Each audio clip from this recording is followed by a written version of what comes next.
What is our second main topic today? Our second main topic comes to us from Adam. Hey, John, was hoping you guys could talk about She-Hulk episode 5. I haven't watched it yet. It comes on in an hour for me. So far, I've mildly enjoyed the show.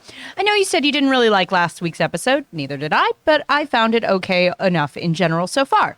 I'm hoping it picks up, though. Do you think episode 5 did that? Thanks. All right, thanks a lot for sending that in, Adam. And of course, listen, you know what, Jonathan, before you do anything here, just to be safe, Oh, you want the spoilers up? let's bring up the spoilers warning because I don't feel like there's much to spoil. There's not a lot to spoil, but still, just to be safe, let's bring up the spoilers thing. If you have not seen She-Hulk, and there's nothing world-shattering that can possibly be said about the episode, but maybe come back, mute the show right now, and then unmute it once the spoilers logo goes down.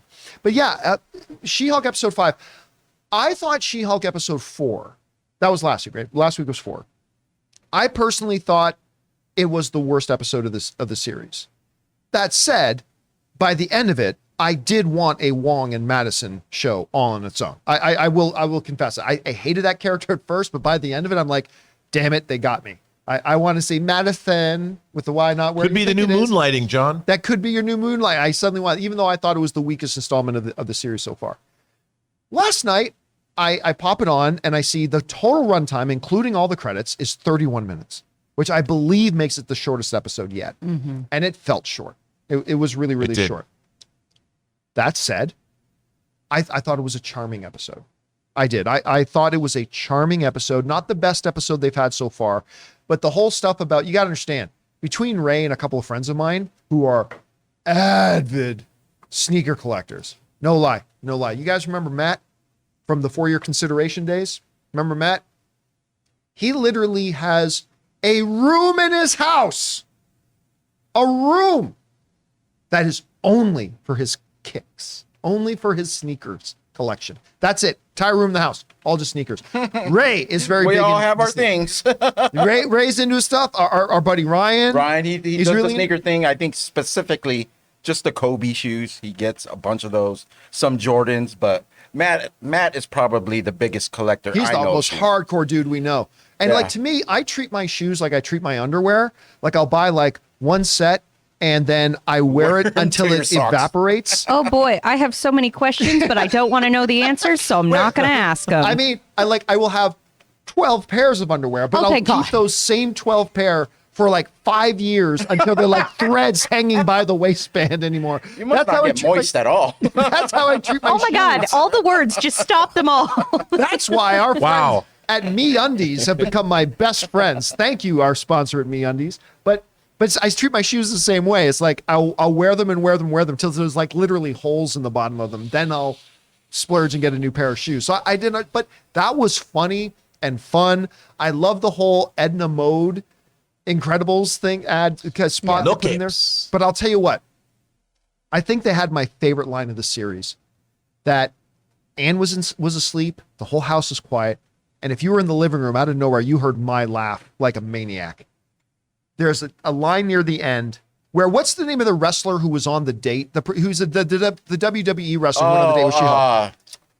Kate Hudson, or not Kate Hudson. Kate Hudson. No. She was dating, no. That wrestler had been dating either Kate Hudson Tonga or yeah. I forgot.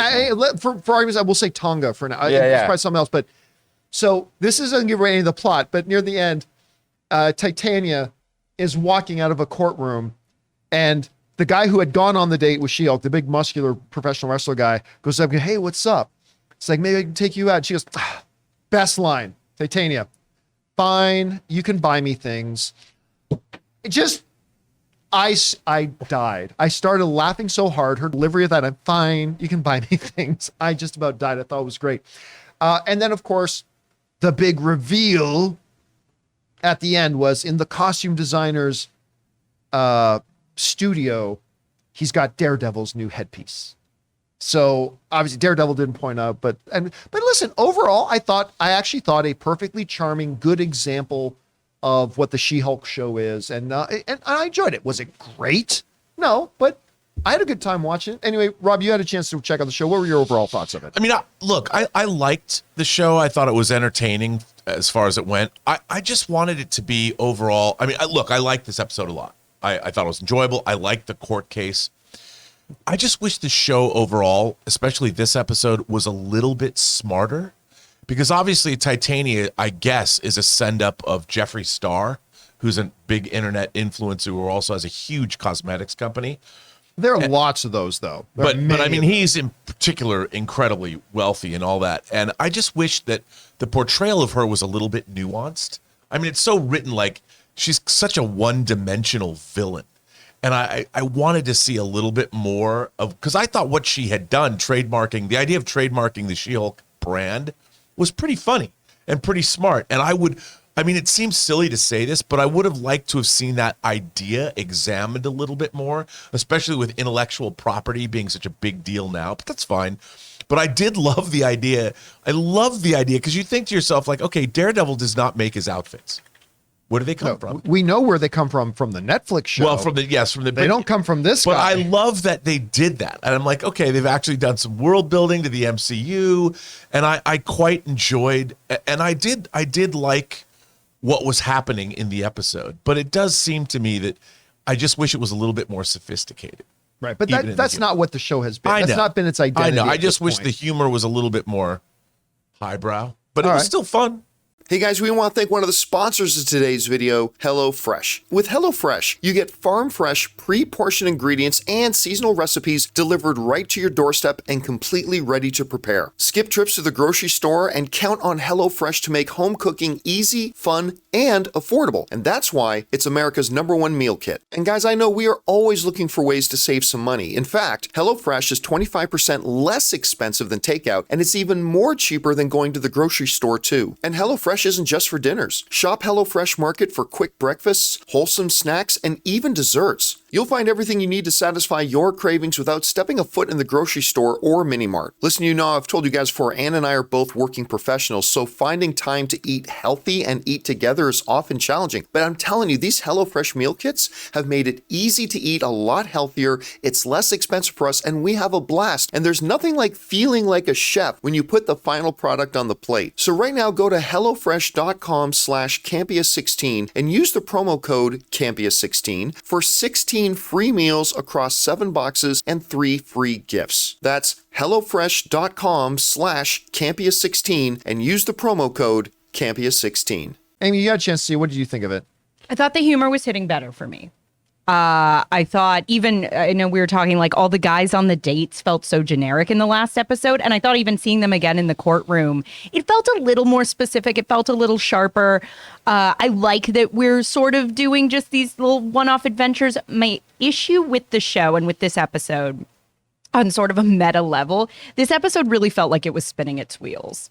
Like the outfit thing even just kind of felt like it came out of nowhere. It felt very like, we need something to do this week before we get to a new guest star. And what bothers me on a show that is very explicitly exploring themes of like, what is the crap women have to deal with that men don't? How are women treated differently? How are they not respected? On a meta level, that I think the only episode they've had so far that didn't have one of their big male beloved characters coming in felt very wheel spinning to me. Felt like they don't really know what to do when it's just Jennifer having an adventure. So that kind of bothers me, that it feels like, okay, we had the Bruce episodes and then we had the Wong episodes and now we don't really know what to do. Oh, but Matt Murdock's coming back. It just, to me, feels a little like, if this show is supposed to be about her, figure out what to do with her when you don't have one of your big beloved characters coming in. Not that I'm not enjoying those characters on the show. I just wish it felt like this episode wasn't such a sort of just biding our time until we get the next character in. Also, John, I do think, though, that the legal case was actually pretty interesting.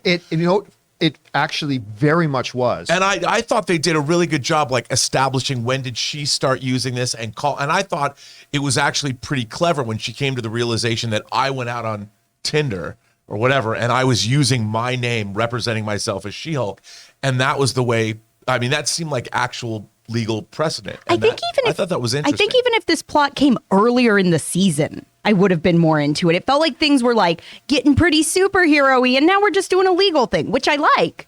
But at this point, it feels like that's all we were doing I this could episode. totally be all for this show if it literally was an Ally McBeal. Every week was a different legal case, and an aspect of her superpoweredness has to come into play. But I'm totally down for the legal case of the week, like a what's the name of that show? Law and Order. Like if they did like in Law and Order. Yeah, Ray. I'm just saying, like the chat brought up his name because I didn't know his name. His name is Pug, the sneaker guy. Yes, the sneaker guy. I I'm don't actually care- liking Pug I like more. Pug.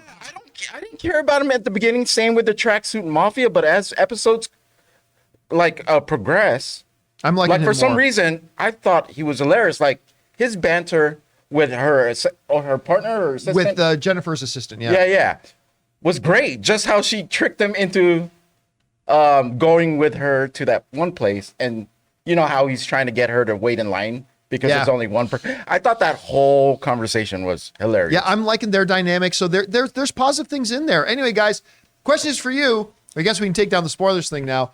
What did you figured think out how to do it. about the? Oh, that's right. John has got one more quick thing. If and when they make Avengers shirts, I will buy one. Avengers. Oh, I like Avengers. with an I. Oh, What so do you funny. guys think about this episode? I thought it was definitely a step up from last week's episode, but that wasn't terribly hard. But how are you feeling about overall? Whatever your thoughts are, jump down to the comment section below and leave those thoughts there.